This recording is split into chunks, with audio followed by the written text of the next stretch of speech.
Hi there, I'm Alex Cunningham, and I'll walk you through this Notion tutorial step by step. Let's jump right in. If you're ready to level up your organization in Notion, you're in the right place.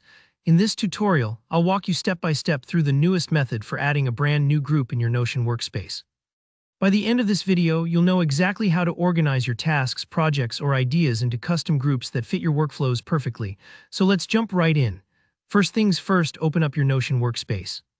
This is your digital home base. Whether you're tracking your personal tasks or collaborating on big projects, starting from your workspace is essential.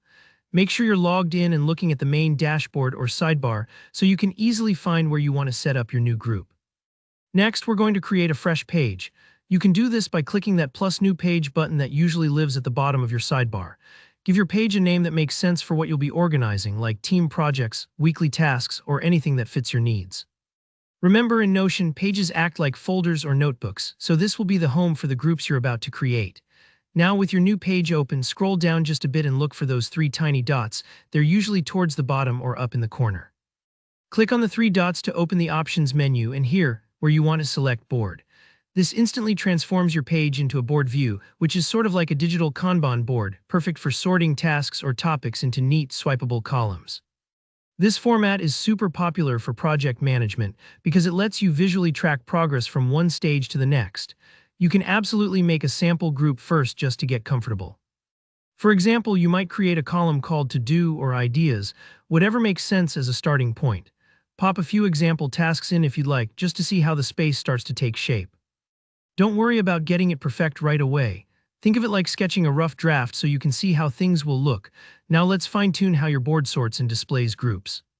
Click on Settings, the gear or menu at the top right of your board. From here, select Edit Properties. This section lets you adjust how information is displayed and categorized. Look for the option called Multi-Select.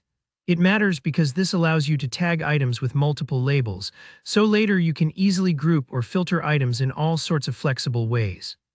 Selecting Multi-Select now sets you up for much stronger organization down the line. If you're new to this, think of Multi-Select like those color-coded sticky notes. You can stick several labels onto one card if you need to. Once you've set up Multi-Select, head back to Settings again, but this time choose Group, then Group By, and select, you guessed it, Multi-Select. Now your board will automatically organize your cards into groups, each group based on the tags you add to your cards. Here comes the magic moment. You'll see an Add New Group button appear on the right side of your board. This is how you can quickly spin up new categories on the fly, for example, in progress, blocked, or whatever makes sense for your workflow. And that's it, you've got a fully flexible board set up with quick group creation right at your fingertips. Take a moment to test it out, create a couple of different groups, and move your sample cards between them.